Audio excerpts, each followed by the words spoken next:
welcome to another wonderful Monday night Chewing the BBQ Fat. Man, I am excited about tonight's show. Last week's show was awesome, talking brisket. We had a really good turnout. A lot of good information was talked about last week. So if you missed that show, go back and watch some brisket commentary. But tonight we're going to be talking ribs. And I'm telling you what, man, I'm excited about tonight's show. I feel like we have three of the best cooks in the country coming on tonight. Everything they've done, they have excelled at.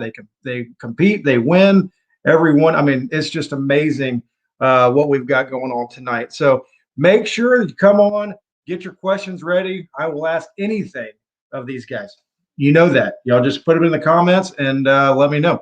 But once again, as we said last week, the reason I'm doing this is I want you to be able to go out, cook a contest, be successful, and do the best you can. A lot of the contests are filling up. They're filling up. You like those, Paul? Yeah, I'm excited about them. I need to change my background a little bit, but we'll stick with it. The contests are filling up. I'm telling you. Sipping Swine is full. Young Harris is full. A lot of and that's just here local. I know if you're going to cook, if you're wanting to get in them, you might as well go ahead and sign up now because contests are filling up, and you never know what's going to happen. So that's just my little 2 cents. There's a couple contests coming up. We've got Smoke on the Shores is coming up. Smoke on the Falls is coming up. The one in Brookhaven, Mississippi is coming up. I mean, we just got a lot of good stuff going. Get signed up, cook, and do what you got to do. But that's enough of all that. I want to get into what we've got going on tonight. Share the page. We've got Boomerang coming on. We've got Clark Crew coming on, and we've got Getting Basted coming on. I'm telling you guys, there's no more information that could come out from these three guys. This is going to be amazing. I got Brad coming on to make sure that we're all level-headed, and then we're just going to roll. We're going to roll tonight and have a good time. So before we get started, I'm going to bring them on one at a time, let them introduce themselves, and we'll get going. What's up, James? Good to see you, man. All the way from Australia. I love it. I'm going to go ahead and bring Brad on first. He's right here, so we're going to bring Brad on. Brad, how are you doing, man? My drinking days must be really, really far behind me if I am the level-headed person. I've become my father, and I'm ashamed of it. I might go on a bender after this is over just so I can get my reputation back. Get your reputation back? Well, I mean, hey, we do what we got to do here. I mean, I'll keep them in line, though. I'll keep these two in line. Don't worry about it. I know you would. Brad, everybody knows who you are, but go ahead and introduce yourself. Tell everybody what all you got going on in the barbecue world real quick. A lot of competition. Brad Leininger, Getting Basted. Done, 260, 70 competitions, something like that. So a whole lot of it. Been doing it since 2012. We've now got 5 restaurants, I guess, getting ready to be 6 opening up this spring. So lots of barbecue. It's really been life altering for me, and obviously I love it and I love to talk about it. So thanks for having me on. No problem at all. All right, let's bring on Travis Clark. Travis, how you doing, man? I'm doing well. Thank you so much for coming on. I appreciate it. Sent the invite out. You graciously decided to come on and talk ribs with us tonight. So, like I say, everybody knows you too. But go ahead and introduce yourself. Tell everybody what you got going on. Travis Clark, Clark Crew Barbecue, out of Oklahoma City here. Competition cook since I started my team in 2012. Started cooking in 2013. Haven't cooked since October of 2019, but going to get back into it a little bit this year. Got a restaurant now, so I've been busy with that. Only Good. one. I'm not like Brad. I ain't got 5 or 6 or 10. I just one. Just one. But you got one profitable one. I got mine are all just treading water. Well, I mean, but you're rich, so it doesn't matter. You need the write-offs. Whatever. I got write-offs. Thank you, Travis, for coming on. Let's bring on Matt Walker with Boomerang Barbecue. What's up, Matt? How you doing, my man? Good. Good. Thank you for coming on. Yes, sir. Appreciate it. If you don't mind, everybody introduce yourself just like everybody else has. Matt Walker, Boomerang Barbecue out of Lubbock, Texas. And what you got going on in your barbecue world right now? Man, I'm sitting in my new storage unit that I'm working on. So we're doing the floors right now, and pretty excited about our little concept. So glad to be on. Glad to be around these all four of us. So it's just been a while since I've been out and seen all y'all. So I can't wait to get back to cooking also. So that's now in the books for us. So we will be out and about this year. So super excited about the upcoming year. Well, good. All right. Now we got y'all introduced. Yes, Y'all sir. are all Rib Kings, right? Are all y'all Rib Kings? Not sure. Yep. I Believe thought, so. awesome. And then Brad, you Even want though to Tim Shear did try to trademark that, I told him that might be a fight for that. Probably should go to Drew or Tim Grant on that. He was a little upset about everybody else being Rib King after him. Oh, so that's how that happened. Okay, I got you. I think it was Tim Grant that started that, right? Am I right, Travis? Yep. Tim, and then Drew went to Tim. Then he got it for Drew. Yeah, then I think Drew went to and then you won it once or twice, and Drew went to Blaine, didn't he? oh yeah, that's right. No, Drew went to Tim. Tim went to Blaine. Yeah. Blaine went to you, and then you went to Matt, and then Matt finally had to give one to me. Right, but Travis didn't actually put. I think I don't know. Travis wasn't there, so I got mine in the mail. Yeah, I was done with KCBS pretty much. I think so. Oh, I was just throwing that out there. My bad. Since we're telling the story, I got mine in the mail. You had two of them back to back, right? Well, I gave mine to Sarah. She's here, so she's monitoring me today. So I will be on the best behavior of my life. That was my job. That was my. You can tell Sarah she can take the day off. I got it. No, she's right there. She's evil on me. If you see me looking over the camera, that means I've said too much. She's slow it down. Yeah. The only rib queen. The only rib queen is here. And as soon as y'all get through talking to me, I will put her on, and then y'all can go because she's also a rib queen. We can figure out what you guys really do. Yeah. Talk to Sarah. No secrets. Tell Sarah we said hello. They said hello, Sarah. Well, good. All right, so let me get started. Real quick, where do y'all with ribs? Travis, you said you haven't cooked last year. Brad, you've been cooking for a long time. Matt, you've been cooking for a long time. How have ribs changed over the years, or have they changed over the years? Brad, I'll start with you. Not much, man. I think if anything, maybe last year, I kind of rolled back to what I was doing in like 14, 15, got a little more smoky on them, put a little more, straight blues hog, went back to that. And that seemed to be really scoring for me. I think we kind of got a different breed of judges going out there last year, maybe a lot of new judges, a lot of people that don't judge a lot. So I actually went back to older recipes last year and it paid off for me. So honestly, what's changed is that it's changed back to what it used to be in my mind anyway. Okay. Matt, what do you think? I think I had a really good run for 2 years in ribs, and then we found them some in 2020, but man, we had a good run there of they were, I know, probably 68% top 10, so they help us win a lot of contests. I think meat changes. I think I really looked at that in 2020 about where the meat changes were. So I run comparts, so that we stuck with that. So, but I did see a bunch of different ribs on the circuit. So anyway, I think meat changes is a big deal. And then I pretty much just ran my recipe, so didn't work. And then I was trying to learn the gateway drum, so on and off with ribs 2020. So, but Sarah, when Sarah won the Rib Queen, man, I don't know what, 8 first place. So we were rocking those ribs in 2019. So anyway, that's about all I have.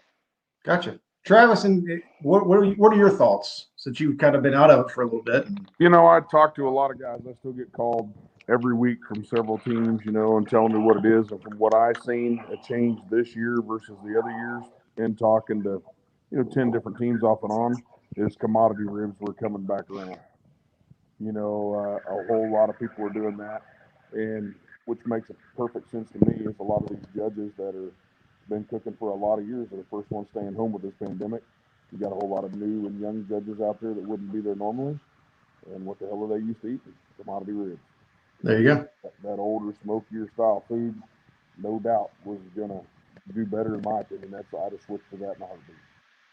No, yeah, what Travis said, the enhanced kind of, commodity, and then also getting away from enhanced products. For a while there, man, we ran enhanced products and killed it with them. And those, I think everybody started running them, and tenderness got too tender. And I think, like Travis said, a little more tough, just a straight commodity rib. I think that 100%. I toyed around with just at the restaurant, now just running them on an old hickory, but I took in 3 or 4 different kinds of ribs and was just toying around with them here. I do it once a month, just play around. I've cooked some Duroc ribs, and I cooked some other ones with them and all that.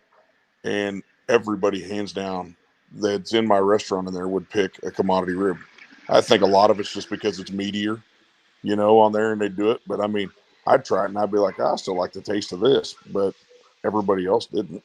And everybody knows in barbecue, it ain't what I think is awesome. Really, don't make a shit. Yeah. Real quick before we get any further, I should have asked this to start with. Will you tell me what y'all cook on, so that people have a little reference on what you're cooking on? Matt, what are you cooking on these days? So I I cooked probably half the season on Gateway drums with a Traeger um, Timberline. What is it, the 1800 or the big one? And I carried that around for most of the year. But when we made Rib King and Rib Queen, it was on a Yoder 1500 pellet cooker, and so I was pretty clean on the flavor profile and not real smoky, and it was hitting for that. So that's where I had to come back around, and I was putting them on the can and getting some different flavors on there, trying to hit in 2020. Okay. So Travis? two different pits, and love both of them. Nice. Travis, what do you cook on? I really like my George Foreman grill, but everybody raised. Oh my! Everyone seems to have a problem with it, but whatever. So I pretty much always just stuck with a Jambo, and then I use a 30-gallon Gateway drum to set my chicken sauce. Also, I've always done that. Same pit. I had my enclosed Jambo on there 2015. I swapped it out after that, and my same old rusted out pit that's on my trailer is still the same one that I refused to paint. Good. And Brad? Gateway drums. Switched over to those in 2013, and been running them pretty much ever since. So, like them, love Jambos, love all kinds of cookers, but for competitions, man, the drums are hard to beat. Yeah. That's awesome. So we got we got pellets, we got drums, and we've got a stick burner. So we have everything covered here from, pretty much all the different cookers, I guess. I guess we're missing out on some water cookers or gravity fed, but whatever. I think the 3 of these cookers, types of cookers, will cover pretty much everything we want to go over. Yeah, I think that's what people are cooking on now. It's most. Not that there aren't gravity feds out there and still, but you go around the country. It's Jambos and Gateways and a few pellet cookers sprinkled in here or there. So it's yeah. All right. So y'all brought it up, and since you brought it up, I'm going to go ahead and ask the question. The types of ribs you're cooking, Duroc versus commodity versus enhanced and not enhanced. Okay, right? I know we kind of talked about it. Travis, I'll ask you, since you kind of brought it up. What is the biggest difference in the enhanced ribs versus just your normal off the shelf rib? I've never really liked an enhanced rib on a Jambo. I've cooked them on my drums before. Turn out way better. I've never liked them on a Jambo personally. I just always thought they were too mushy. I didn't like the way the heat was on them personally. I like to just cook a regular rib myself. I've always cooked Compart Durox for years.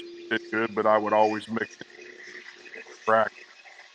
A lot of times you turn it in. You know, you'd cook a seaboard. I mean, I didn't care if I see 3.5 pound straight bone rack of ribs in the store. You can bet your ass I didn't care.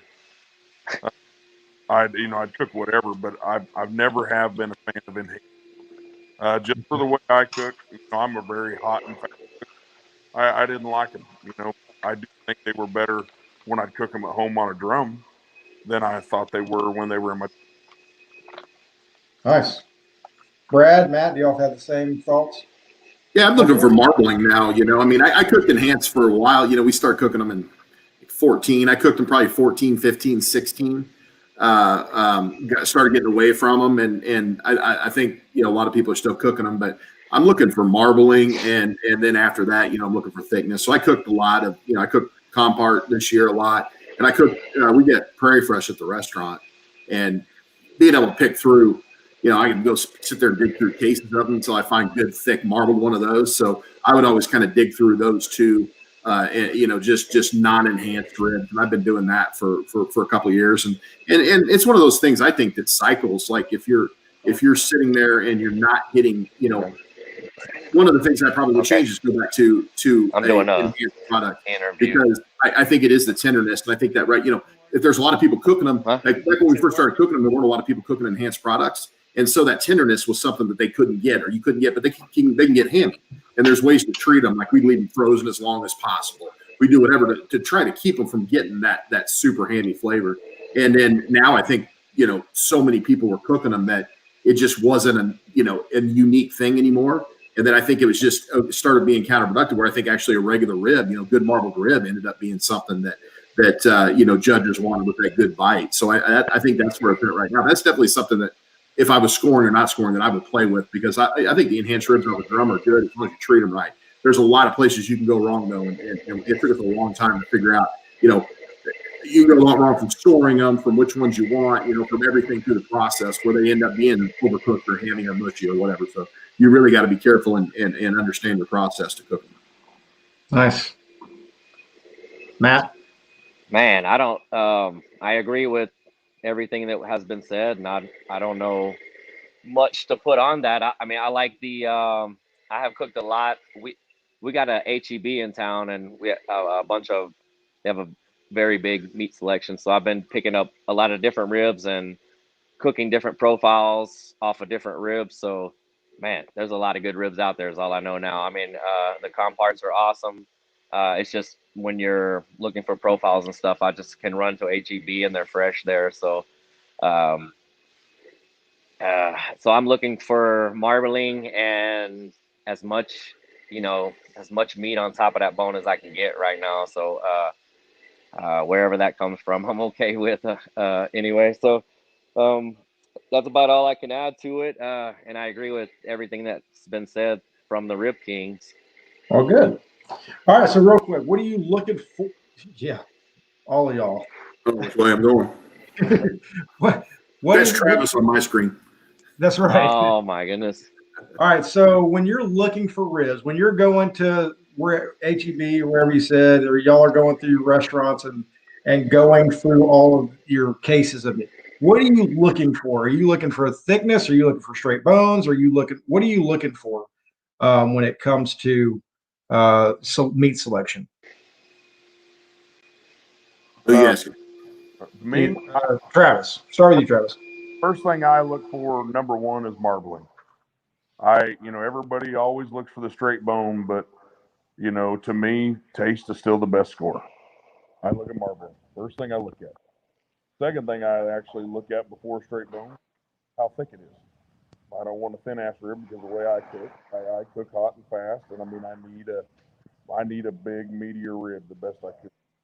That was probably my biggest struggle with comparts. Is for years, it ain't real hard to see. I kicked the crap out of people early in the year when ribs were big, and when it got late in the year, I couldn't score. Ribs got so much thinner, and I'm talking, a half a pound a rack smaller.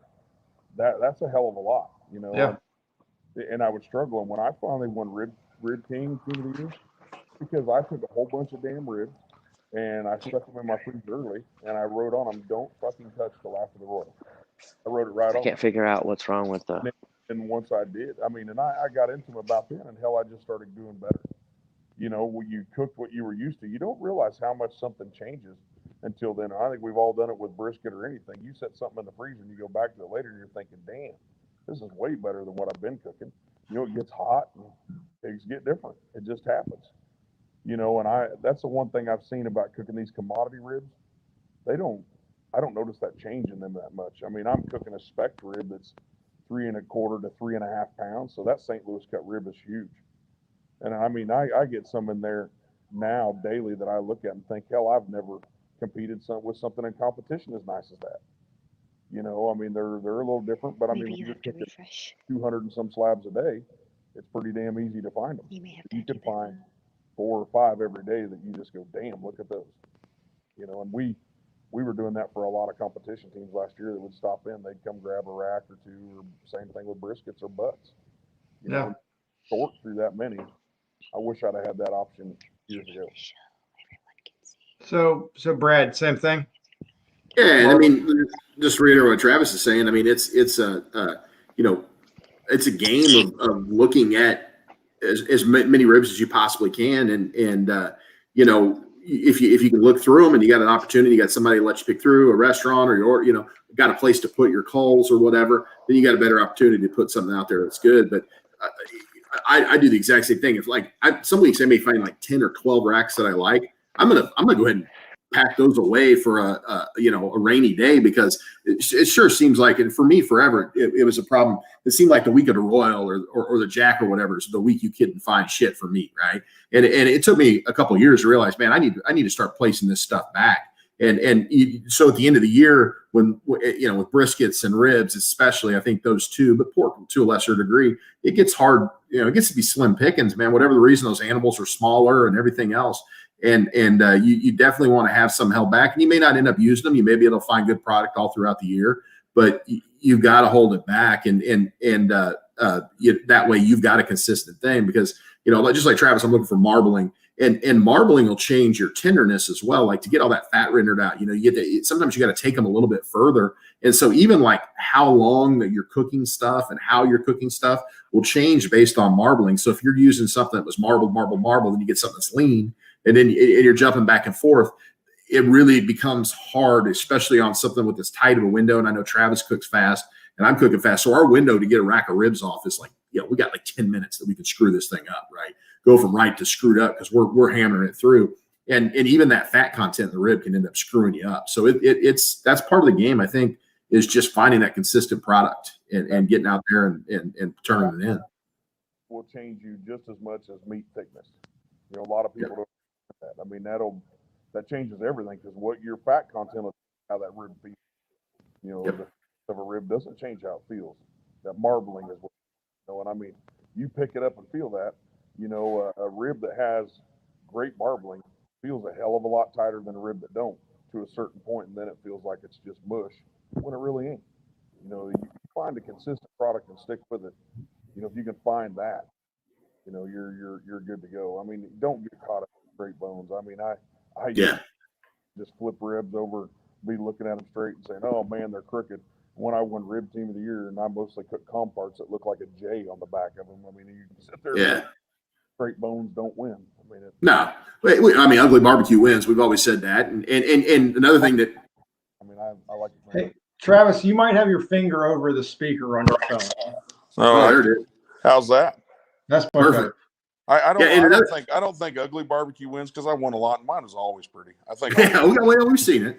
But you know, but another thing is that we like to say, like in our classes, is that in appearance you can only get a 9, right? You can't get a 10. Right? You can only get a 9. They're going to look at it. They're going to sit there and say, okay, is that something I want to get my hands on? And yeah, there's degrees of 9s, I guess, probably.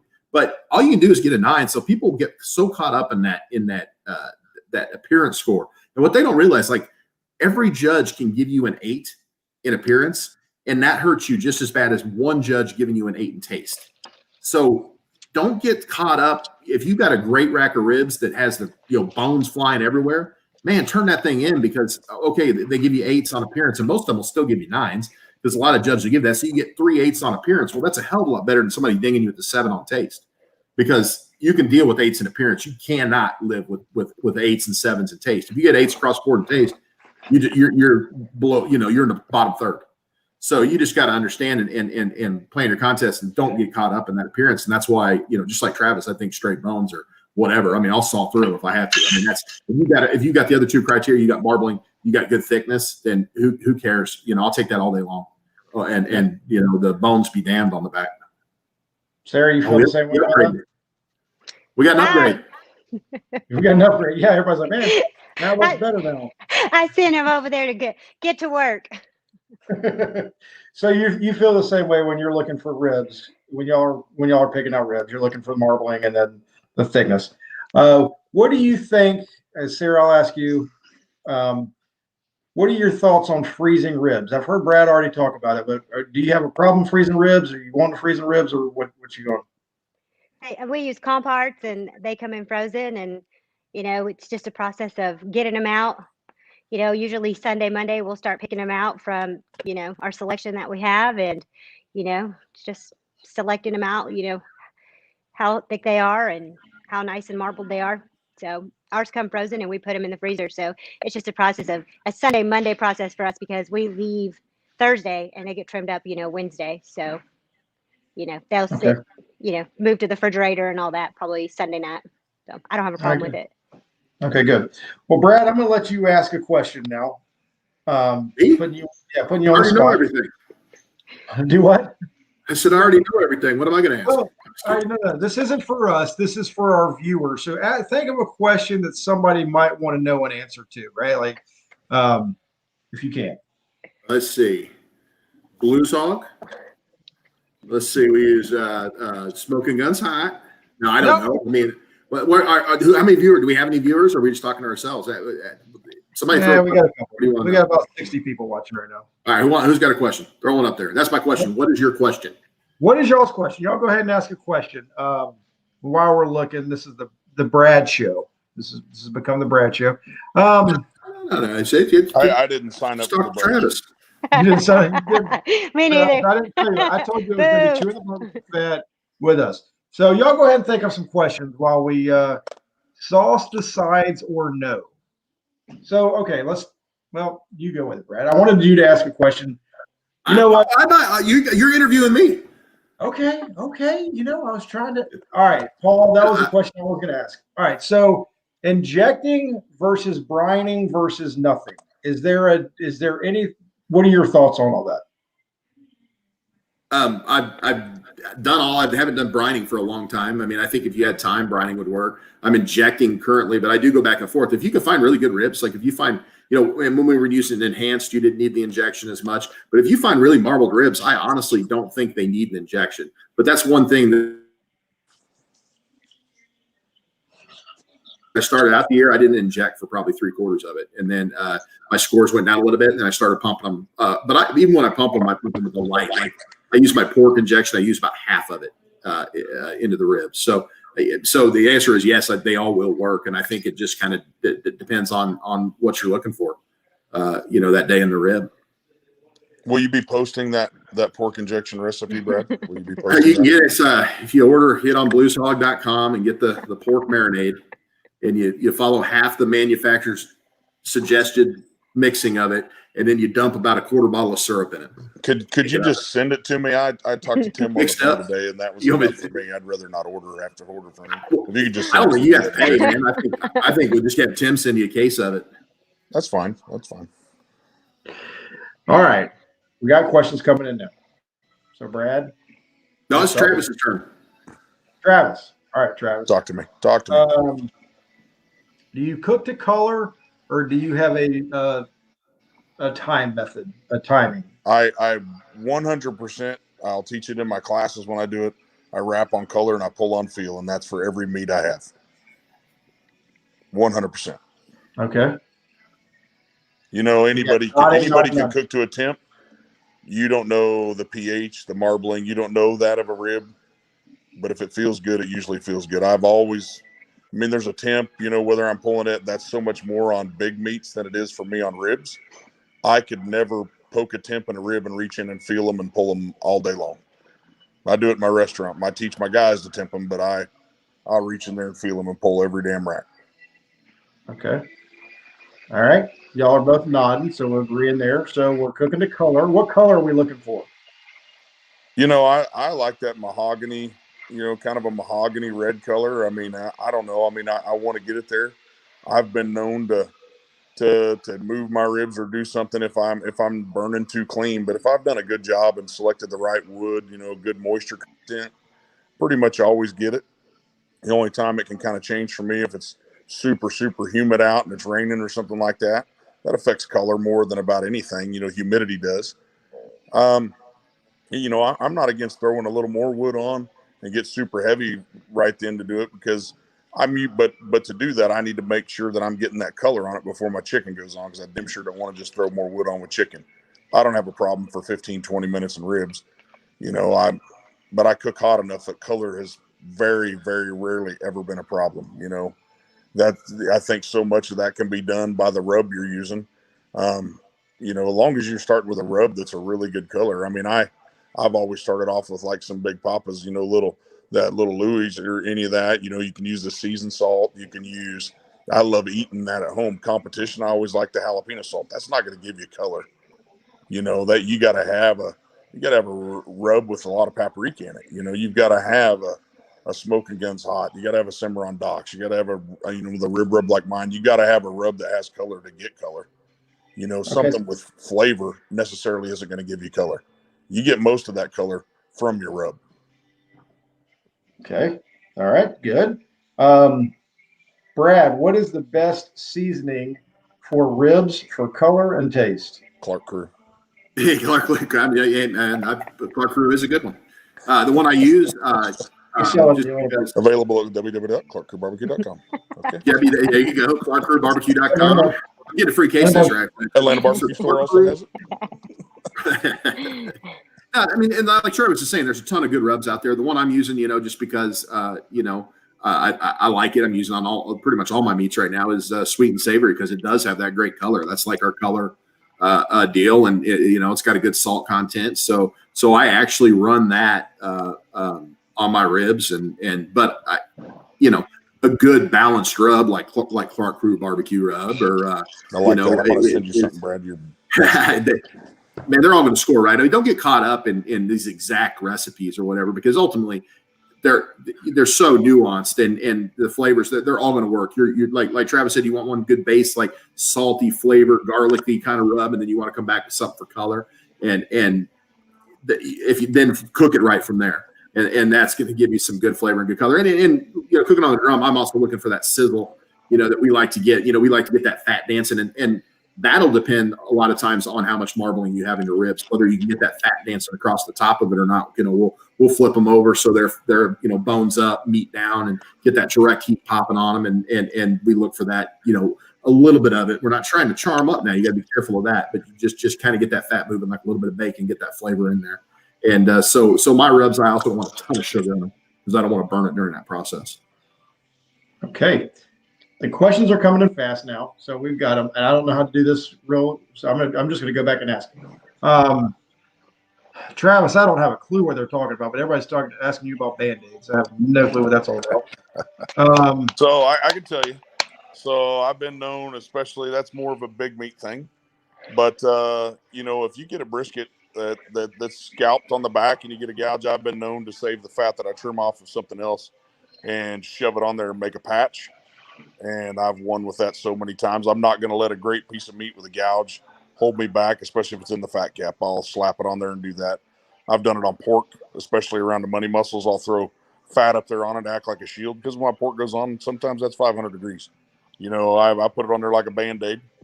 And then I've just the other part of Band-Aids in that is I've gave a couple guys, if that's like Bobby Stanfield and them, I've gave them some shit after a awards contest one time. I walked up to a bunch of those guys and I said, man, you guys got a Band-Aid? And they're all like, oh, shit, yeah. And they're over there running around getting it. And I said, good, because I just drug my nuts all over you guys. I need a Band-Aid. I witnessed it. I witnessed it. It was classic, man. They were all like, "Oh shit!" And then I Bobby ended was up like, winning the "I'll son go of a get a bitch. So, Band-Aid." and luckily, I ended up winning, so it actually worked out. But That's awesome. I was just talking about his Band-Aid moment. All right, let me go back up. Injecting. Did y'all say you do inject or do not inject? They were I do asking me not. about the I Band-Aid brine. moment. You brine, okay. Brad, you inject, not inject? I do both. I mean, I've gone half the year. I mean, I've done all of them, but currently, yes, I'm injecting. I've been doing that for the last half year. Who knows where to be, but there's no wrong answer on those. Yes, Okay. But brine, Boomerang, inject, whatever. okay. When y'all are injecting, how soon? How long is it too long to be injected? Is there a certain time length that you're looking for? I haven't Sarah? really done much injecting. I've tried it a few times, didn't love it, so I'm kind of out on that one. Yeah, we call it Okay. hot dog in it, Travis. It's when you sit there and you go in between the bones and they blow up in there. It looks like you got a pack of hot dogs rolling around in there. There you go. You got that one from the boat rides. But you don't want it to be. I mean, so when we were cooking the enhanced ribs, we kind of inject a little bit earlier, kind of if we didn't use them. As soon as we got to a contest. Now I usually inject about 6 o'clock or 7 o'clock. So they're injected for what is that, like 12 hours, 13 hours before I get them out and mess with them. I don't know that it matters, honestly, between that 15 to 10 to 15 hour range. I don't think you're going to notice a difference, to be honest with you. Okay. Unless you're putting, like, what was that stuff? That you can get some of that tenderizer or something like that in there. You got to be really careful. And there were some injections out that had that in there, so be careful with that. But if it's just a normal phosphate injection with flavor, I think you'll be okay. Just sometime that night before. We like to do ours about 6 o'clock. Okay. About 5 to 6 o'clock. Right around Cook's meeting. But okay. Sarah, are y'all looking for a sweet rib or a savory rib? I'm looking for a savory rib with a little bit of heat, and and then some sweet, but you got to be careful with that sweet because that sugar will burn. Okay. So. You too, Brad, Travis? I'd say I'm a savory that finishes sweet. I control my heat. I don't cook a spicy rib. I control it with cayenne as it's going in the box. If I don't think I got it, I'll finish it at the end with just a touch of cayenne or my finish powder and add the heat. I never cook with it. Super easy to add heat. It's a real bitch to take it away. So I've always done it at the end. Okay. So what, basically you're looking for balance. And that's what Travis is saying. I want to hit all the notes. I try to cook barbecue from what I was told when I got into it, offend no one. I want balance. So, and that sweet sauce will help you carry more heat and also help you carry more salt. And so the salt's more flavor. And so what you're looking for is that perfect balance of how much salt, how much heat, how much sweet can you get in there. If you get one of them out of whack and you get too much, then it's not good barbecue. So, everybody gets in that. And you hear that. And I think, on ribs, the candied ribs and this and that, not that they can't score, but balanced food ends up winning. I can just tell you that right now. And I've had Matt's ribs. I've had Travis's ribs way back in the day. And they have a sweet aspect to them, but it's a sweet aspect to come back and balance out the saltiness and the heat of them. So if you're sitting there and you take a bite of your rib and you're like, man, that thing's sweet, you probably just got a bunch of 8s, so you might want to rethink what you're doing. I mean, you want that thing to be a good bite of barbecue and be balanced. All right. This is a question for all y'all. So we want a savory rib with a little bit of sweet and a little bit of heat, right? We want it. How do you go about getting the sweet, savory, and heat? Travis, you just talked about getting your heat with using cayenne at the end. Are you looking for savory coming from your rubs, your injection? What are you thinking about getting the different things? I think my brine adds most of the sweet to mine, I believe. I mean, that and the sugar and the honey. When I brine mine's mostly in a fruit juice and stuff like that. So that adds some sweet. But what that does is more so breaking the meat down. You can look at that meat going in and coming out, and you can see it loosened up. It really loosens up. I put first layer rub I put down is very savory. I've done 3 or 4 different ones by that. I got into using my steak rub on it, doing it, and just a super light amount of that adds savory. Nothing you could pick out. It's just a savoriness. And then I throw down a rib rub, which I'd say is fairly sweet, maybe a touch of heat, but it cooks out fairly neutral. I think it does that. when I wrap them ribs, you know, I'm honey, you know, I've usually got my apple cherry glaze on there. You know, I've got all that. I'm adding butter in there. That butter, I always use a salted butter. That turns around, adds a little more savory to it also. But I mean, you can finish that rib out from that point. How much of that au jus out of those ribs do you need to mix into your sauce? You know, what are you going to change in your sauce? You know, I mean, I'll change that up based on what I'm doing. Hell, be honest with you, I rolled straight spicy with a little bit of competition sauce at the Jack Daniels based on I'm looking at a bunch of old people that, you know, when it's cold out there. I wouldn't do that anywhere else, but you can change everything with your sauce, you know, in the depth of your sauce. You can change the depth of a spicy sauce by pouring like that rib au jus off that has that glaze and it has the butter and it has all that sugar in there. Add that to it, and now you just changed the spicy sauce to a whole depth of flavor. You know, and that spice like that will pull out the savory. The heat will pull out salt. You know, it'll make it pop. You know, it's super easy to add salt. I've never had to add salt to ribs, you know, ever in my life. I've added salt to brisket. I've added everything else, but never, ever have I added it to ribs. So, Good. Nice. Brad, what's your thoughts? Oh man, I mean the savory comes from the whole process. I mean, you know, there's some in the rub, obviously. I mean, the salt and everything in there, but you know, just the cooking process is going to bring, you know, some of that smoke and some of that fat.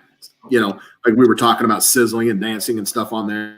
But even the sauces, like if you use a good balanced sauce, it should have savory notes to it. It might be sweet, but you look at even something like Blues Hog or whatever, man, it's got anchovies in it, right? I mean, that's an umami bomb, right? So it's a sweet sauce for certain, but it does have savory notes to it. So you're really getting savory throughout the process. And you know, you want to make sure, like I said, you're going for balance. If if you want some more sweet, come back to a little bit more honey on there. If you want whatever, but you need to taste your food. And a lot of the great cooks, I think, you know, that's the difference. You know, you can cook a recipe, you know, you can go to Travis's class, you can get a recipe. That doesn't make you Travis, because what Travis can do is he can take a bite and he can fix it, you know, there before it goes to the judging tent. And that's what the guys that are winning every week, and girls, sorry there, Sarah, that are winning every week can go out there and do. They can taste their food and they can determine that it needs more sugar or it needs more spice or it needs more salt. So you got to get in the habit of tasting your food. That way you know what wins. And that savory aspect's going to come from the whole process of you cooking, even when you're putting sweet elements on it. You know, the one thing that I would add to that is I do also think ribs are probably the most important meat, more so than a big cut. That's why I only use water to spritz. If it was a super dry day, like and you know, when you really notice, that's when you go out and cook like Wendover, Nevada, Mesquite, Nevada. You get dry places where the humidity ain't there, and you're spritzing with apple juice, and you have to spritz twice as much that day to keep that meat moist. You just added twice as much sugar. You know, that's why water to me, I mean, it's neutral. You know, you're not adding anything. You can control your sweet and your heat later. If you've done it the whole process, it's hard to change.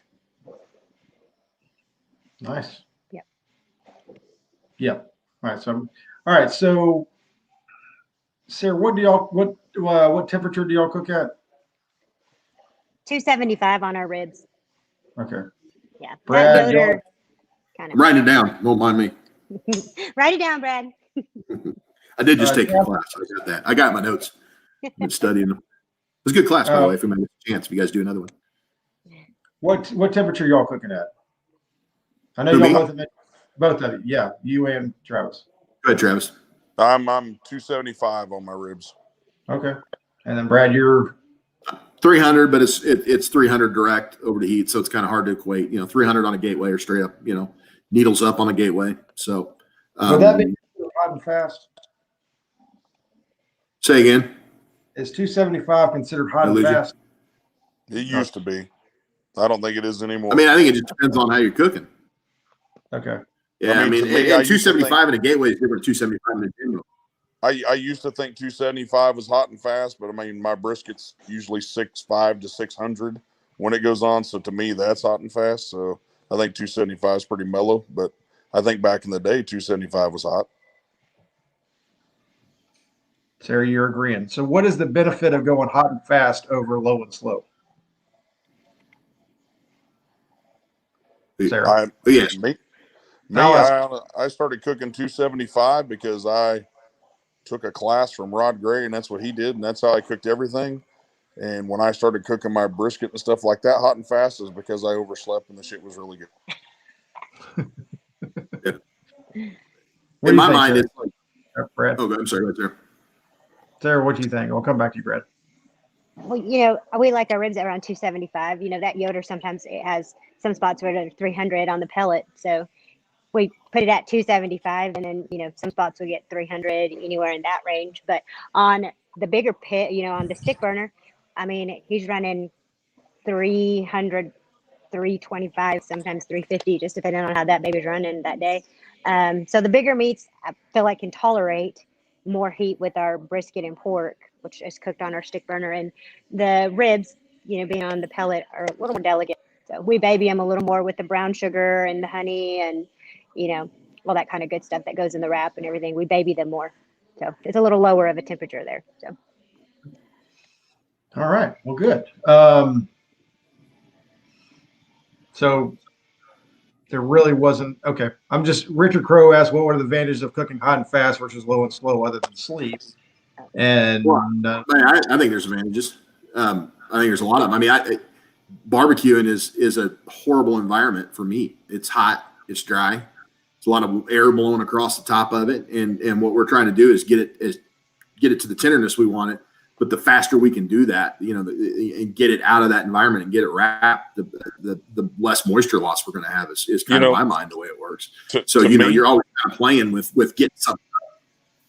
Yeah, go ahead, Travis. To me, the hot and fast thing, the more I did that, truthfully, it became an art because sleep, man. I mean, when I worked a full-time job and cooked in 17 states and drove 50,000 miles, I needed freaking sleep. I rolled into contests at midnight all the time. I wouldn't even light my pit until 6 a.m.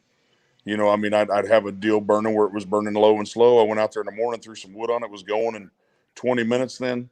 I could start cooking at 6 or 7 a.m. in the morning and be fine. I needed sleep. I was a one-man show.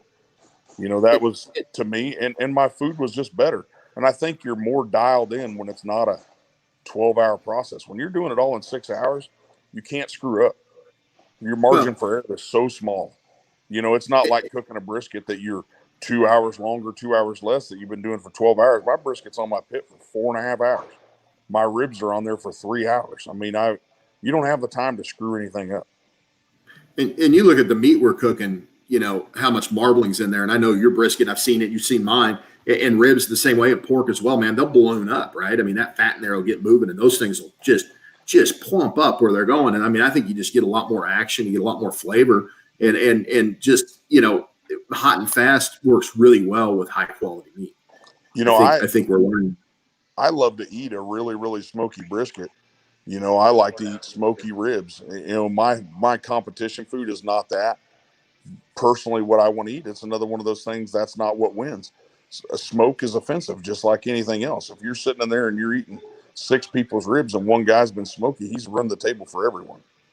You don't want to piss off anyone. And hot and fast like that, I mean, you can get a great flavor that's not offensive. Nice. All right, so let's talk about wrap a little bit. Everybody, y'all all talked about wrap.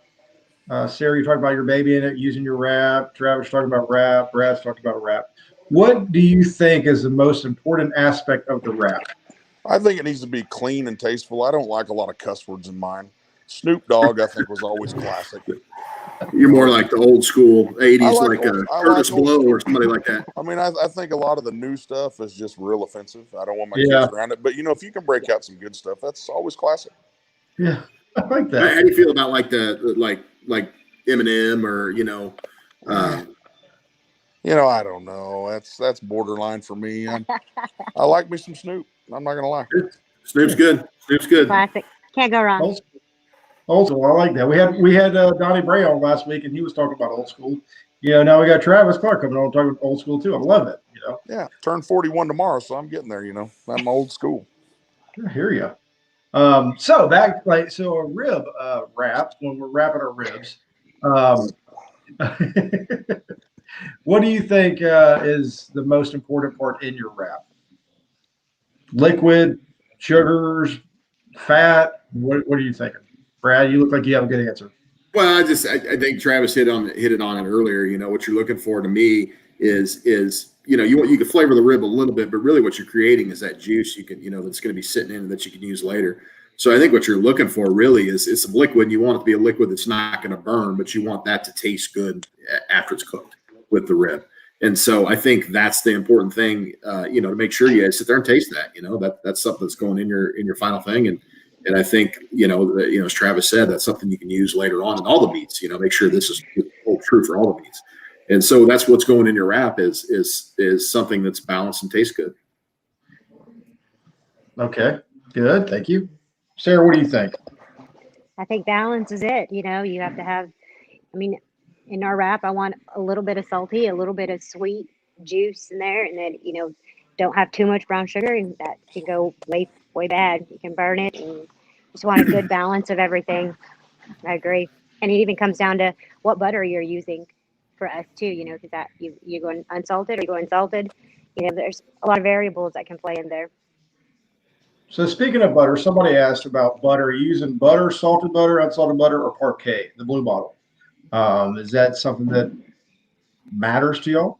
I've been all over on butter. I used to always use salted butter on my ribs, and then by mistake we didn't have any and went unsalted and won ribs at the Royal with it, and that became a process. And then I've toyed back with it the other way. I just think it adds a depth of flavor, and truthfully, if you pour out liquid out of them, you don't know which one's which. I mean, the salt in the butter is so minimal on that, you can't tell what else you're putting in there. The amount of sugar, 3 or 4 more tablespoons of sugar probably makes a bigger difference than salted versus unsalted, because your rub has already got that balance. You've already imparted that balance on that rib. Your point now of wrapping is to enhance the flavor that you've already laid down, but that's your steaming portion for tenderness. That how you're handling that from that point, and not burning at all what's in there. I see these guys wrap with barbecue sauce. That's great. If you're cooking hot and fast, that's not great. There's no sauce. There's too much sugar. There's too much sugars that have already been melted down that are going to burn. More times than not, that's not going to be great. You can put a little in there. Now, if I was going to wrap ribs on something like that, I'd use one that's not just tons of sugar. Like you want a great rib, go throw down some Tennessee Red on them. I'll tell you right now, don't go pouring a bunch of my sauce on them and cooking them hot and fast. It'll be bitter. That's made to glaze at the end. But a different kind of sauce like that, to me, adds flavor. Not a ton of it, but it's a steaming agent, and what that'll do. Brad, you got something to say, I can tell. No, I agree with you. I mean, we use Tennessee Red in wraps because, just like Travis was saying, and a lot of it's the vinegar aspect of it. That vinegar adds brightness to that wrap. That's another one of the aspects of balancing something out is that acidity, and that adds you that acidity into your wrap product. That's going to go in there and into your juice. So 100% Tennessee Red, good wrap, and it's hard to go wrong. Honestly, you probably wrap in water and be okay if you came back and if you cooked your rib right and you finished your rib right with a good sauce, good finishing powder. You probably wrap in water and go, just fine. And same with the butter. I mean, I always use unsalted butter, but that's just because that's what I always cook with. I don't know that it matters in your rib wrap what you use as far as a fat goes. Liquid margarine or salted butter, unsalted butter, whatever. I honestly doubt you'd be able to tell the difference if you lined them up. Me, I use a lot of parquet, but I use it during the cooking part when it's on my smoker, just because it'll break down that oil, will hold a little better on there. It's easy to spread out. I don't wrap with it. That's just while I'm cooking them ribs, and that's while I'm cooking them ribs.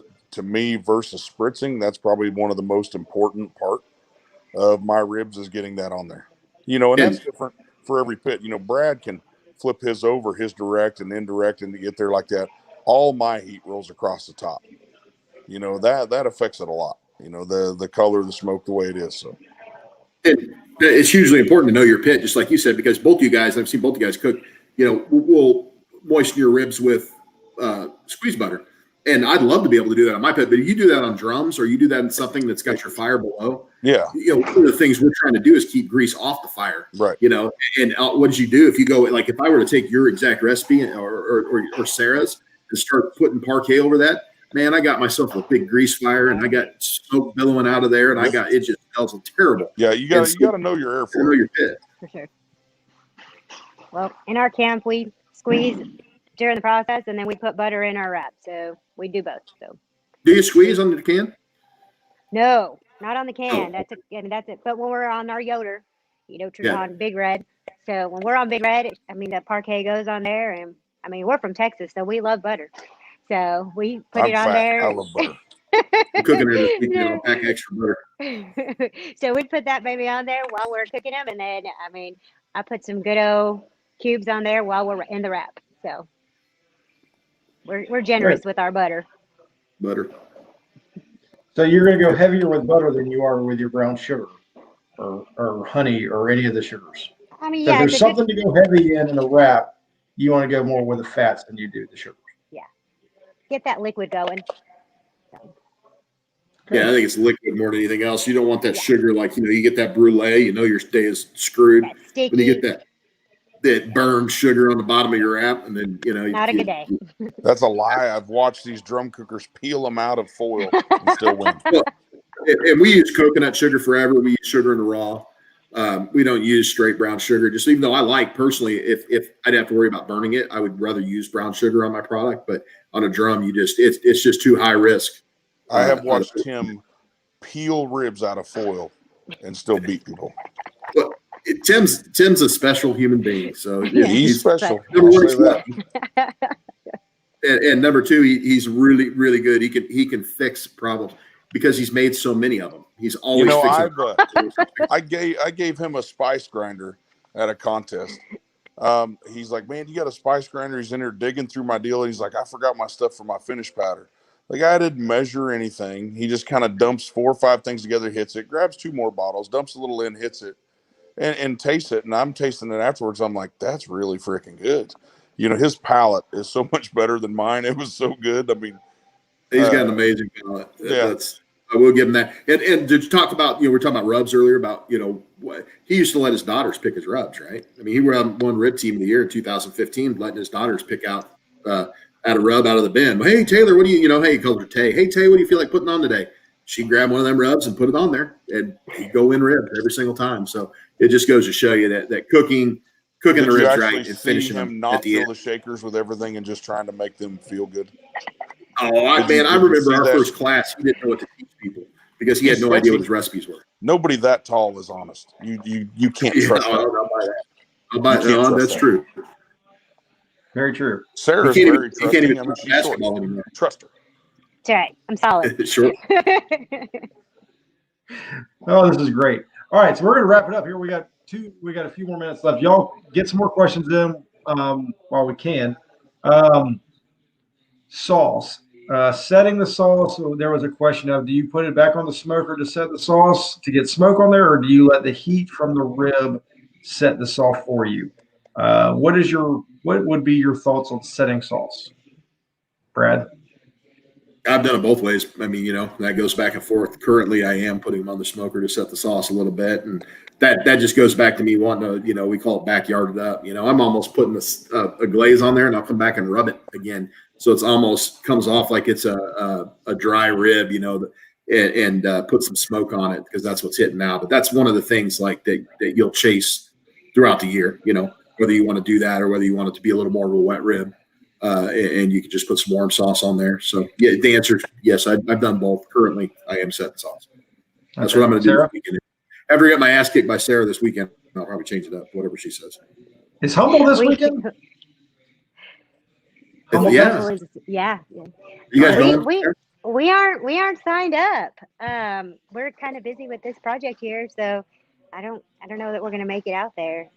And I got a chance. Yeah, so we won't be out there. It's a long trip for us. We're almost about 10 hours away from Humboldt. So I can head out to Kansas and everything and go that way. But it's just right now with having this, I know Matt's still got to get the electrical, and he's messing around now with the flooring and He can call trying to me if get he has permits. questions on electrical. Okay, I'll pass the message. That's what we on should have to done. him. Not with me. I don't know anything. Flip a switch. I actually had Matt, and it was always, I think most of Matt's wins are because I made him do stuff on my trailer beforehand, and he got all the karma. So he didn't ever have cookie. He just got karma Hey, me because I'd make him fix we'll my take it how we generator can and get shit it. before the contest. We'll take it how we can get it, Brad. There ain't no shame in our game. Like, I know I'm giving you the contest this weekend, but I really want my air conditioner. Can you come over and fix this? It'll be nice and cool over there. Well, kind of. Maybe it's Houston. It's humid out there. So. I'm flying in. I don't even have an easy up. I don't think it's Oh trouble. gosh, you're fine. But as far as like setting we set our sauce. So we have a magic number that Matt puts them on, and I watch the clock, and when it's time to pull them out, and we pull them out. Good. Travis? I traditionally do not set my sauce. I smoke my sauce. I warm all my sauces up on the Jambo, and as long as I'm running a clean fire, those are I put them in little full pans and put them on there and warm them up. That usually gets me enough smoke on there, 30, 45 minutes doing that on my pit. So I, once again, smoke rolling across the top of an open pan. I do that, and I do not sauce mine, but I lay sauce down on my cutting board, lay my ribs down so they're kind of automatically getting sauced in. When I flip them up, once I've picked out what I have, I sauce them again as they go in the box, and then when they're in there, I lightly sauce them again. I'm constantly setting sauce, but you also have to think my ribs are pretty much tacking up because my ribs come off the pit, they get drained, and they get cut. I mean, they're off the pit and in the box in 15 minutes. So they're really, really hot. It's pretty much setting the sauce that way. My ribs don't rest. Huh. Golly, that was a question I was supposed to ask y'all. Rest time. What's a good rest Would time? you like me to cover mine again? I do not. You said none, right? Brad? I do rest mine, just because honestly, off a drum, the done time could be anywhere from. I've had ribs done at 2 hours. I've had them done at 3.5. So you have an hour and a half. That's a big difference on that's another one your pit because he's achieving his doneness of his ribs much, much faster. So he needs to rest that. When that's a whole different the way your pit's done also.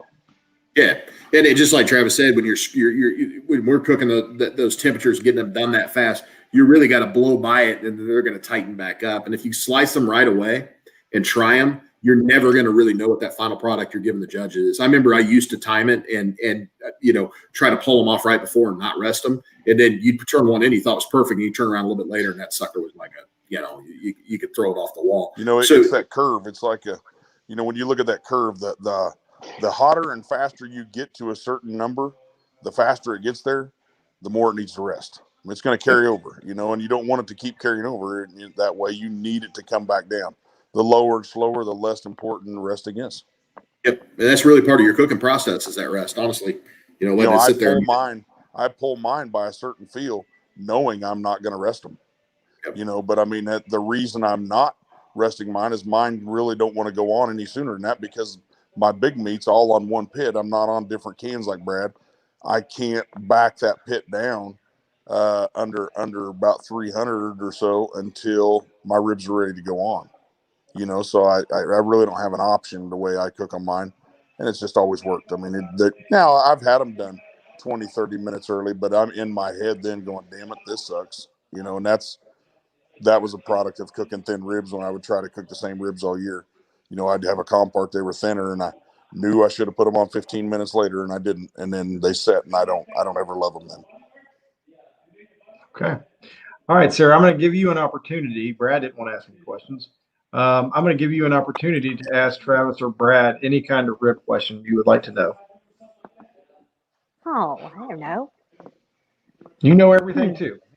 I don't know. Problem when you have people that know everything. I mean, it's like we just don't know what we don't know, right? I mean, that's the problem. See. Well, we're taking Travis's class and we're taking Brad's class, so. Well, no secrets. No secrets. Yeah. No Hopefully secrets. not. Sure not. Just Yeah. What have I not covered that y'all think is important in ribs?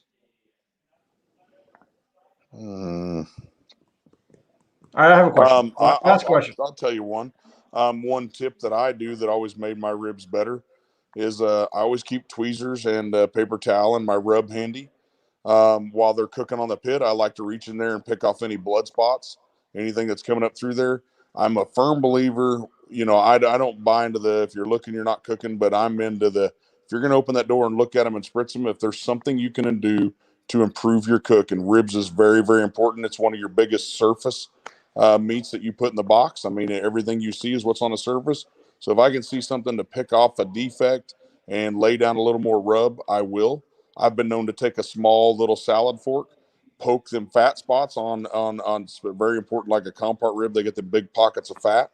Poke that in there, and I would just push rub down in there with my finger, and I will make damn sure it has color. I'm big into that. If there's something you can do to improve them ribs while they're cooking, I say do it. A brisket, the outside of that bark, everyone always hollers about that. You see about a 1/4 inch of that in a box. Ribs, you see the entire face of the rib, as long as you're building a box like a normal person. So just my opinion. I mean, that if you can fix something, just do it. Don't ever be shy to touch them and do it. I mean, you're going to regret it later. Once you set that, once it goes into your, and I do it when I bring them in to wrap them too, fix it again. Never stop trying to fix something ever. And ribs, I think, is, to me, the most important of that of any meat. Nice. Good. That's another good tip. If y'all are watching, these are great tips that y'all need to be doing. Guys, Todd Schaefer really is wanting to know who has a better restaurant between the two of you and who has better ribs at the restaurant. We're not going to go into that, though. Why not? I mean, I'm good with that. Why not?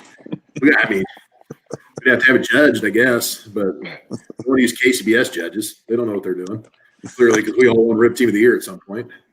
So I tell you what, why doesn't Todd go to both the restaurants and report back what he thinks? There you go. And don't just get the rib plate, get the everything plate. We're a couple $100 worth of food at each place. Yes, please do. Yeah, I think that'd be a great idea. And make sure you ask for Brad and Travis. I'm sure they'll come say hello. All right. Well, I think I've hit everything other than the tenderness game. We didn't really get into the tenderness game. That's hard to tell. What? How you doing? Sorry, we're taking over your bedroom. It's because my kids took over the rest of the house. What are y'all looking for in tenderness, real quick, and then we'll be done. Are you looking for over? Are you looking for under? Are you looking for a little bit chew? What are you looking for, Sarah? I mean, when I bite in the rib, when I don't want it falling off the bone, I want a nice, my teeth mark on there. Okay. I want a nice little tug, but I don't want it to be too much, and I don't want it falling off the bone. If you're falling off the bone, you better just get your other rack and start over. And I like to bite it, and I just have a nice bite through. Like to see kind of leave my teeth mark on there. I want still a bit of a firm, but not where I'm pulling anything. Then that's doing that. Wrap it up, put it to the side. That's not that rack. I try all 4 racks with every rack when we're coming back to trying food. I mean, I try it, Matt tries it, we both try it, and I will say 1, 2, 3, 4. I'll take bites off of every rack and one off of each end, and I'll tell them I like this one, this one, this one. I spit it out, and off we go. Perfect. And it's just, and the more you do it, the more you'll get to what you like, and that's cooking all the time. That's it's a feel thing for me. Yeah. I'd cook 4 to 5 racks of ribs at a contest. And when my ex-wife and me, when we would be doing that, I could have anybody there. I could cut those ribs, not taste a one. And I could sit there and I'd do it in my classes. I'd tell you, I'd make them turn away and I'd be like, this one, this one, this one, this one. I'd rank them all.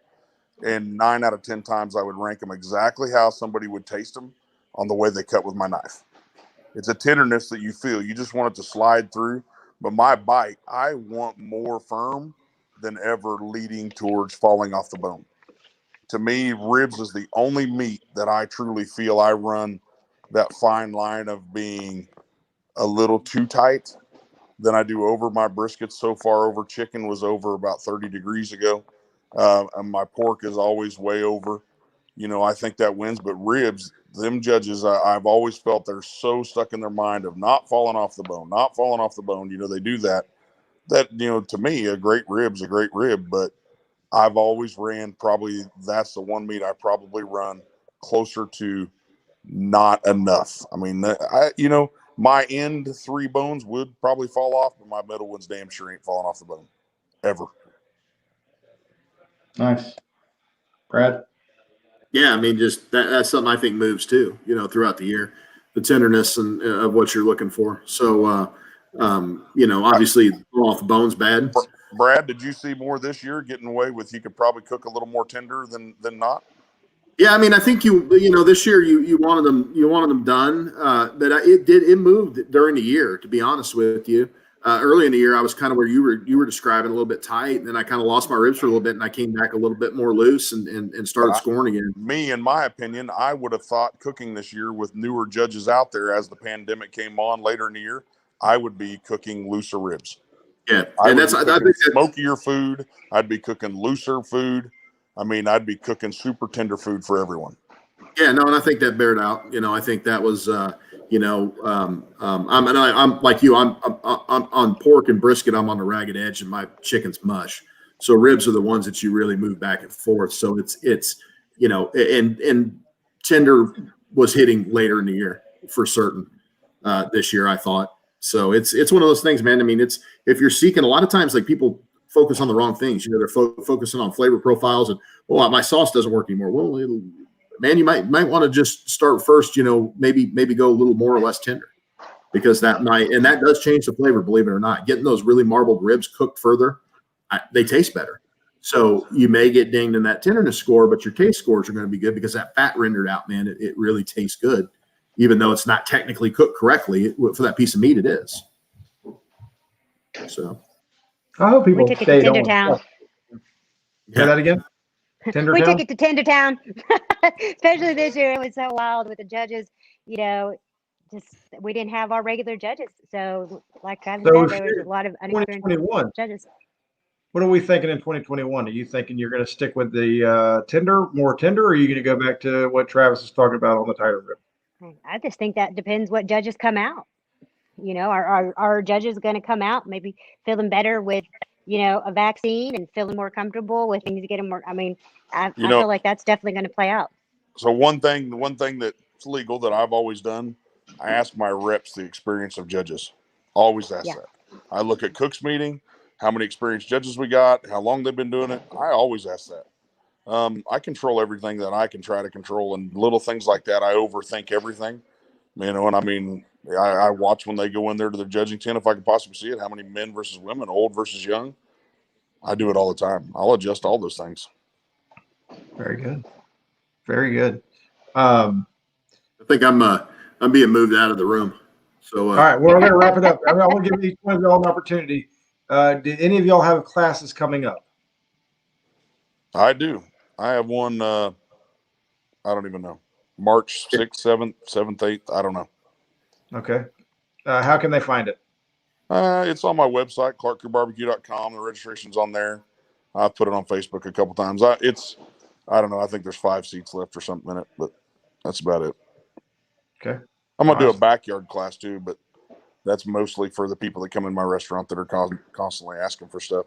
We're going to do a lot of cooking on drums, Weber grills, probably a Traeger, things like that. Something that people have at home, So clarkcrewbarbecue.com. Brad, you got anything coming up, or are you done? Yeah, no, we got the 26th and 27th of February, so you could do the double classes.